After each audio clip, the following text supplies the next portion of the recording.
Arab Saudi dilaporkan diam-diam menyerang Iran selama perang AS Israel dengan Tehran. Bagaimana kita kemudian bisa membaca serangan Saudi ke Iran ini dan apa pula implikasinya terhadap peta geopolitik di Timur Tengah? Sudah bergabung untuk diskusi malam ini peneliti senior Indo-Pacific Strategic Intelligence Aisyah Kusuma Sumantri dan pakar Timur Tengah dari Badan Riset dan Inovasi Nasional Nostalgiawan Wahyudi. Selamat malam semuanya dengan Tifal di sini. Selamat malam. Terima kasih, semua sudah bergabung bersama kami. Oke, Mbak Isa, terima kasih juga sudah bergabung bersama kami. Mas Wawan, kalau sebelum keluar pemberitaan ini, Anda sudah sempat menduga nggak bahwa akan ada reaksi atas aksi yang dilakukan Iran ke beberapa wilayah Timur Tengah waktu itu di awal-awal perang, di medio akhir Februari dan awal Maret saat itu, termasuk Riyadh yang juga kena imbasnya saat itu, dan malah ujung-ujungnya akan ada serangan balasan. Anda sudah menduga itu? Ya, sebetulnya bukan hal yang baru ya. Jadi sebelum ini menjadi berita viral, sebetulnya Iran sejak bulan Februari, terutama Maret ya, Maret itu sudah sering menuduh Saudi selain memberikan tanahnya untuk fasilitas kepada military base Amerika untuk melakukan penyerangan terhadap Iran, juga melakukan serangan terselubung, terutama setelah adanya serangan drone dari Iran ya. Jadi sebetulnya kalau kita lihat ini sebetulnya kita harus menarik ini sebagai salah satu karakteristik dari negara-negara Arab ya. Memang banyak terjadi faksionalisasi, terutama mereka sering melakukan politik dua kaki. Yang satu sisi mereka tidak ingin melakukan perluasan eskalasi di kawasan, tapi yang di sisi lain mereka memiliki kepentingan. Karena selama ini orang negara-negara Teluk itu menganggap Iran memang duri dalam daging. Jadi ketika terjadi penyerangan terhadap Iran dilakukan oleh Israel dan juga Amerika, apalagi di awal-awal perang, menjanjikan bahwa sebetulnya regime change bisa terjadi hanya dalam hitungan hari. Jadi negara-negara Teluk memang tidak mau secara terbuka mendukung mendukung perang terhadap Iran, namun juga tidak menolak karena mereka mempunyai kepentingan untuk pergantian rezim di sana, sehingga tercipta sebuah Middle East yang baru, tetapi tanpa ada konflik yang meluas di kawasan. Jadi ini yang diinginkan mereka. Terutama kita bisa melihat ya, apa yang dilakukan Jordan dan juga Saudi ketika perang 12 hari sebelumnya, ya ketika serangan-serangan rudal dari Iran diluncurkan ke Israel, banyak sekali rudal balistik dari Jordan dan Saudi ikut menghalangi itu. Jadi pesawat tempur Saudi juga ikut menjatuhkan rudal balistik yang dilontarkan oleh Iran. Dan ini menjadi sesuatu yang tidak baru sebetulnya. Sikap-sikap ini sudah sangat kentara, apalagi selama ini kita bisa tahu bahwa sebetulnya rivalitas proksi di kawasan itu memang terjadi antara Saudi dan juga dengan Iran itu sendiri. Sehingga laporan yang disampaikan itu menurut Anda valid dan wajar kalau kemudian ada balasan, karena selama ini yang kita lihat kan atau yang kita dengar baru sebatas bantahan atau kemudian sebatas ucapan keras, mengecam keras apa yang dilakukan Iran di beberapa wilayah Timur Tengah itu. Iya, ini ibaratnya seperti ini, Mas Tifa.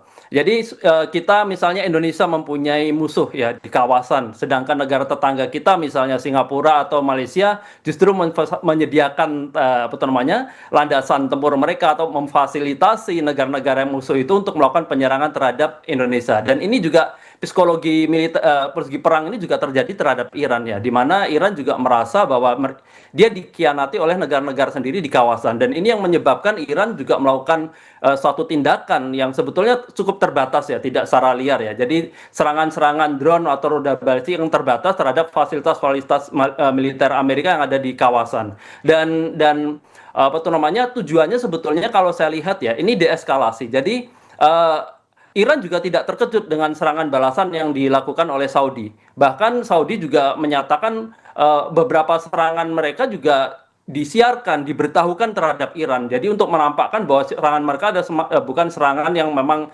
bertujuan untuk menghancurkan, tetapi ada semacam diplomatic pressure ya, yang tujuannya sebetulnya eskalasi karena Saudi juga mengancam bahwa jika serangan-serangan terhadap Saudi terus dilakukan oleh Iran, maka Saudi juga akan melancarkan serangan balasan yang lebih besar. Ini yang perlu kita catat, Mas Tifa. Oke, yang masih belum clear kan sebetulnya Mbak Aisyah, kita kan belum tahu nih persisnya serangan dalam bentuk yang kayak gimana, kapan dilaksanakan, target yang diincar seperti apa. Cuman yang juga menarik untuk dicermati adalah kenapa diam-diam? Sejauh mana Anda menganalisis itu, Mbak? Ya, terima kasih Mas Tifal. Nah, ini cukup menarik ya, karena di satu sisi saya benar sebenarnya kata Mas Nostalgiawan bahwa negara-negara Arab Teluk ini sebenarnya posisinya agak terjepit. Nah, di satu sisi memang secara politik luar negeri dia selalu konsisten dengan Amerika Serikat. Makanya negara-negara Arab Teluk ini kan sebenarnya bersedia untuk ya menjadi host dari base tempur Amerika Serikat di kawasan Middle East. Tetapi di sisi lain kita bisa lihat bahwa mereka juga memiliki kepentingan untuk pertama melindungi national interest-nya, karena pasti yang namanya aliansi dan yang namanya politik internasional ya itu sesuatu yang penting. Tapi lagi-lagi national interest atau kepentingan nasional itu berada di atas segalanya. Pertama itu, dan yang kedua adalah dari stabilitas regional, karena dia akan sangat terdampak di situ. Gitu. Jadi kita kira sebenarnya yang dilakukan oleh negara-negara Arab Teluk adalah melakukan strategi yang namanya adalah hedging. Di satu sisi dia tetap mendapatkan keuntungan dari hubungannya dengan Amerika Serikat, tapi di sisi lain dia menyediakan sebenarnya sedikit ruang kemungkinan apabila Iran memenangkan peperangan ini. Ya, meskipun memang ya dia sebenarnya negara-negara Arab Teluk ini akan dirugikan ya dengan kekalahan Amerika Serikat, tapi di sisi lain sebenarnya ada potensi di mana Iran ini sebenarnya menjadi salah satu poros kekuatan baru di dalam dunia internasional, dan Arab Teluk tidak mau kemudian mengambil resiko untuk terlibat lebih jauh. Terlebih lagi sebenarnya gangguan-gangguan yang ada di Selat Hormuz ini kan sebenarnya menyebabkan ya adanya hambatan di dalam perekonomian mereka. Mereka menginginkan perangnya itu cepat selesai. Nah, dan ini betul bukan hal yang baru sebenarnya. Terutama kalau kita lihat dari minggu ketiga sampai keempat perang, kalau nggak salah itu sudah ada pernyataan dari negara-negara Arab Teluk, khususnya dari UAE dan Arab Saudi, bahwa mereka tidak segan untuk menggunakan cara-cara yang sifatnya adalah kekerasan ya untuk bisa melindungi negaranya gitu. Jadi itu sebenarnya sudah terjadi, meskipun sepertinya yang dipublikasikan oleh dunia internasional itu lebih ke arah kemarin kan cara-cara damai yang melalui jalur multilateral. Tapi kalau, sorry saya potong Mbak, tapi kalau kemudian mengukur benefit resikonya, kalau kemudian serangan balasan itu dilakukan antara yang eksplisit dengan yang diam-diam, benefit resikonya sama atau beda? Tentu saja berbeda. Kalau misalnya secara terang-terangan, maka ini akan menciptakan sebenarnya perang. Karena perang salah satu persyaratan utamanya itu adalah sebenarnya deklarasi. Ketika itu terjadi, maka kemudian negara tersebut secara politik itu akan mengerahkan ya kemampuannya secara besar-besaran untuk bisa ya berperang melawan sana. Dan terlebih lagi sebenarnya konfliknya tidak hanya kemudian terjadi di antara Amerika Serikat dan Iran, dan ini akan melebar ke level regional. Dan itu akan menyebabkan apa? Dari segi ya perekonomian, ya harga energi, harga-harga barang dan jasa itu akan semakin naik dan kemudian akan semakin langka. Itu kan menyebabkan sesuatu yang sebenarnya tidak favorable untuk Arab Saudi ataupun UAE sendiri yang melakukan serangan kepada Iran. Pada akhirnya yang dilakukan adalah serangan terbatas ya atau specialized force yang kemudian dilakukan secara diam-diam sehingga ya dampak politik dari serangan tersebut itu bisa tetap di-contain. Nah, terlebih lagi sebenarnya Iran ini kan memiliki proksi-proksi yang ada di kawasan Timur Tengah. Jadi baik Arab Saudi maupun UAE sebenarnya keduanya ini ingin sebenarnya melakukan retaliasi terhadap Iran untuk menunjukkan ya adanya kemampuan untuk membela diri. Tetapi di sisi lain, karena adanya proksi-proksi ini di dalam axis of resistance, mereka berusaha menjaga agar konfliknya tidak melebar sampai mengaktifasi milisia-milisia ini secara penuh. Karena kalau misalnya seandainya Selat Hormuz sudah ditutup, lalu kemudian kita bicara tentang Bab el Mandeb yang ada di Yaman, itu juga kemudian diaktifasi dan ada disturbance di sana, maka kemudian perdagangan global akan terhambat, harga energi itu akan semakin naik, sehingga kemudian itu merugikan Amerika Serikat dan ekonomi dunia secara global.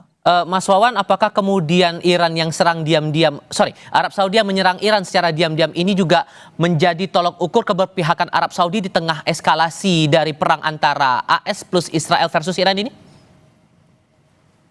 Kalau kita lihat sebetulnya tidak sesimpel itu ya. Jadi keperpihakan ini sebetulnya sudah terlihat sejak awal, sejak perang 12 hari itu positioning Saudi dan negara-negara Arab termasuk Jordan yang waktu itu juga udah clear sekali ya. Dia ikut betul menjatuhkan rudal-rudal Iran ketika melancarkan ke Israel. Bahkan mereka tidak melakukan apapun ketika wilayah udara Saudi dan juga Jordan digunakan oleh Israel untuk melakukan penyerangan terhadap Iran. Dan ini keberpihakan ini sebetulnya sudah sangat clear.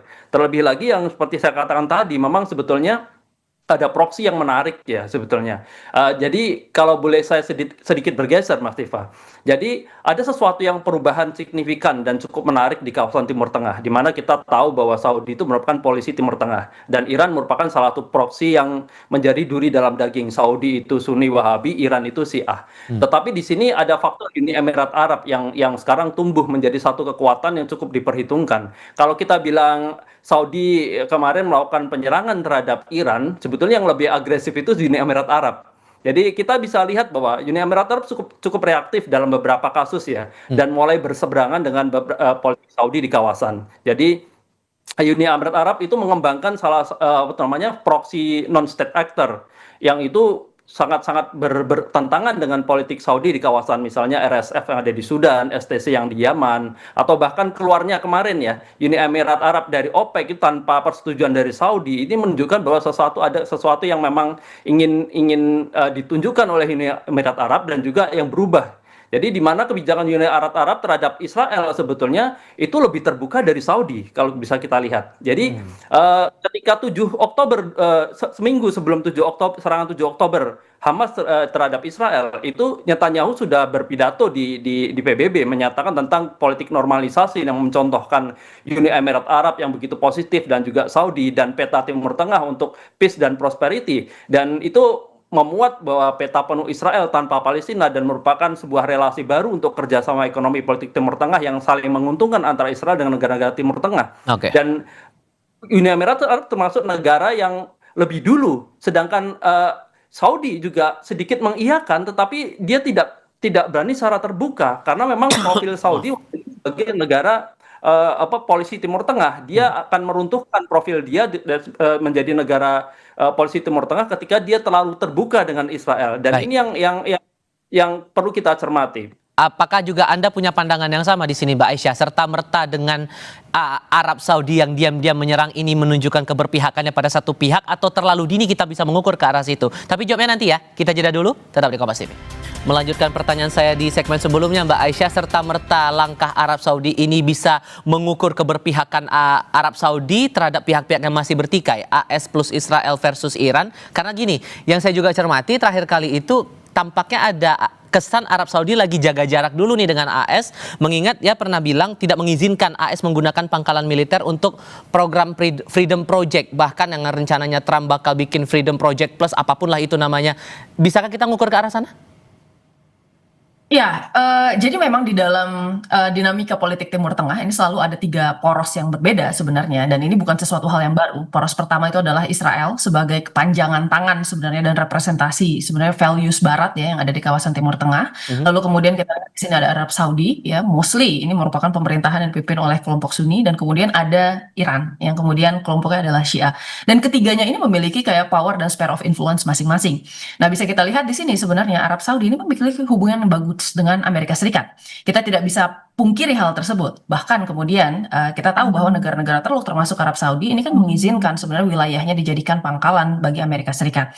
Ya, jadi kita clear sebenarnya ada sebuah kerjasama militer yang sebenarnya cukup signifikan antara Amerika Serikat dengan Arab Saudi. Akan tetapi sebenarnya kita tidak bisa memisahkan bahwa Arab Saudi ini juga sebuah negara sendiri yang tetap memiliki kepentingan domestik ya, kepentingan nasional gitu yang perlu diwujudkan. Apa saja kepentingan nasionalnya? Pasti yang pertama itu adalah kemudian dia berusaha untuk kemudian meredam sebenarnya ancaman dari Iran, khususnya dengan kemudian ancaman-ancaman yang muncul dari potensi kemudian program nuklirnya ya, itu juga akan sangat berpengaruh terhadap Arab Saudi.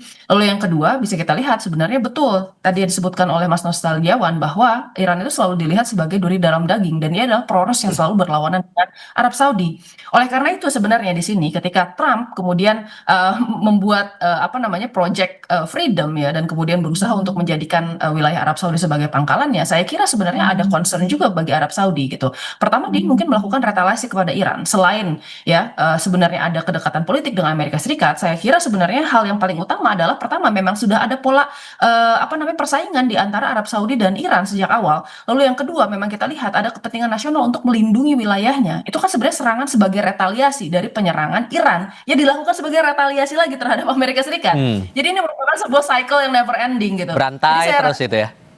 Betul, jadi saya rasa kita sebenarnya tidak bisa melihat sebenarnya Arab Saudi sebagai tokoh yang sebenarnya hitam atau putih gitu. Dia memiliki sebenarnya kepentingan-kepentingan sendiri di dalam kawasan Timur Tengah ini. Oleh karena itu, untuk kemudian Amerika Serikat mengekskalasi situasi, apalagi Project Freedom ini kan sebenarnya berpotensi ya membuat tensi di kawasan Selat Hormuz semakin tinggi. Yang mana Arab Saudi sendiri kan memiliki kepentingan sangat besar di sana. Saya kira Arab Saudi ini berusaha untuk agak menarik diri karena dia paham betul bahwa ini akan membuat ya Iran itu akan semakin apa namanya panas istilahnya ya, dan dia akan semakin kemudian melakukan serangan-serangan yang sifatnya adalah reaktif terhadap tadi potensi blokade Amerika Serikat. Oleh karena itu sebenarnya Saudi berusaha untuk menahan diri. Oke, kalau membaca polanya juga, Mas Wawan juga begini. Kalau kita lihat kan Saudi juga makin dekat nih dengan Pakistan. Ini jadi apa ya? Jadi bagian strateginya Arab Saudi buat menghadapi Iran juga, atau ada maksud lain di balik itu?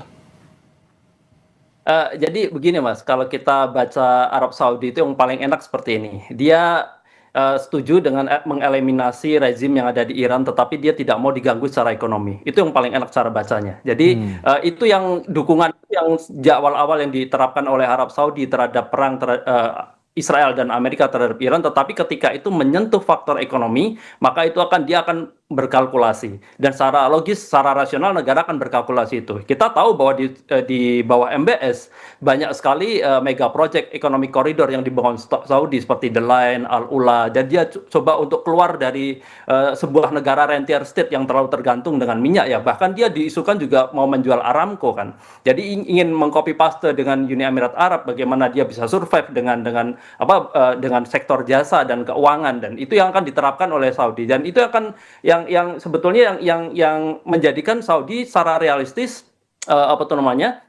membuat sebuah kebijakan yang pada titik tertentu dia bisa mempertahankan diri, dan pada titik yang lain dia akan menjaga diri. Jadi ada semacam, kalau kita katakan ya, dia tidak ingin menjadi tumbal executive Amerika Serikat. Jadi dulu kita di awal-awal perang sudah mengatakan bahwa dukungan Saudi itu sudah ditampakkan oleh Trump. Jadi jika Saudi dan Uni Emirat Arab ingin perang ini terus berlanjut, Amerika Serikat minta Saudi dan Uni Emirat Arab turut membiayai perang ini. Ya, itu sudah tampak sekali bahwa secara vulgar Trump mengatakan bahwa sebetulnya secara bawah tangan Saudi dan Uni Emirat Arab juga ikut mengakses itu. Dan yang ketiga yang perlu kita cermati adalah hubungan aliansi antara Saudi dengan Amerika Serikat itu semacam teman tetapi penuh dengan curiga. Jadi teman mesra tapi nggak mesra amat gitu. Jadi kita tahu ya sebetulnya seperti ini. Kita melihat bahwa ketika terjadi ketegangan diplomatik antara Saudi dengan Qatar. Waktu itu Qatar, Saudi, dan Uni Emirat Arab meminta akses terhadap F-35 Amerika Serikat. Tetapi ditolak. Karena akses terhadap F-35 hanya negara-negara benar-benar di-trusted, yang menjadi negara trusted oleh Amerika Serikat. Jadi meskipun dia aliansi, menyediakan military base, dan menjadi proksi yang melawan Iran di Timur Tengah, dan juga salah satu yang bisa meredam potensi yang akan memusuhi Israel. Nah, namun pada titik tertentu aliansi ini tidak benar-benar percaya. Dan itu yang sekarang yang ingin ditunjukkan oleh Saudi, di mana dengan adanya military base di situ dan Saudi menjadi salah satu target dari serangan Iran, itu membuktikan bahwa sebetulnya mereka akan sadar bahwa kekuatan militer itu harus dibangun dengan kaki sendiri. Jadi tidak ada jaminan keamanan bagi Saudi ketika memberikan military base. Yang ada justru Saudi mengeluarkan amunisinya untuk mengamankan pangkalan militer Amerika Serikat. Dan ini yang terjadi, dan itu yang disadari oleh semua negara Timur Tengah. Dan contohnya misalnya yang paling krusial itu ada Qatar. Qatar itu penduduk aslinya cuma 10%, 90% imigran. Kalau dia menyediakan militer paling besar di Timur Tengah, itu tujuannya untuk melindungi negara dia, karena tidak ada yang jadi tentara kan di situ. Maka dari itu ketika ada sebuah kondisi seperti ini, itu direalisasi oleh Saudi, dia memiliki kepentingan sebetulnya. Dan kepentingannya yang diambil yang paling cerdik itu adalah Uni Emirat Arab. Kita bisa melihat bahwa Uni Emirat Arab sekarang menjadi the next level advanced military technology yang ada di kawasan Teluk. Dia membawa Iron Dome dari Israel untuk diterapkan di Uni Emirat Arab, dan itu tidak bisa mudah diakses kecuali kalau dia memang dalam kondisi tertentu, misalnya perang ini dengan ada alasan keamanan militer, dan Israel mampu untuk mengekspor itu, dan juga Amerika bisa mengakses teknologi militer terbaru. Jadi jangan ketika Arab Saudi mendukung perang ini mendukung AS, dia tidak mempunyai kepentingan. Dia juga mempunyai kepentingan di mana akses terhadap teknologi militer yang selama ini disekat ketika terjadi dalam perang itu akan lebih mudah diakses oleh Saudi dan Uni Emirat Arab. Yang jelas ini dinamikanya masih terus muncul, bahkan kita dapat laporan seperti ini pun juga akan kemana arahnya. Semua masih wait and see, terutama kita yang ada di Indonesia. Mbak Aisyah, Mas Wawan, terima kasih banyak ya sudah mau berdiskusi bersama kami kali ini. Saya selalu untuk Anda berdua. Selamat malam. Terima kasih, Mas Iqbal.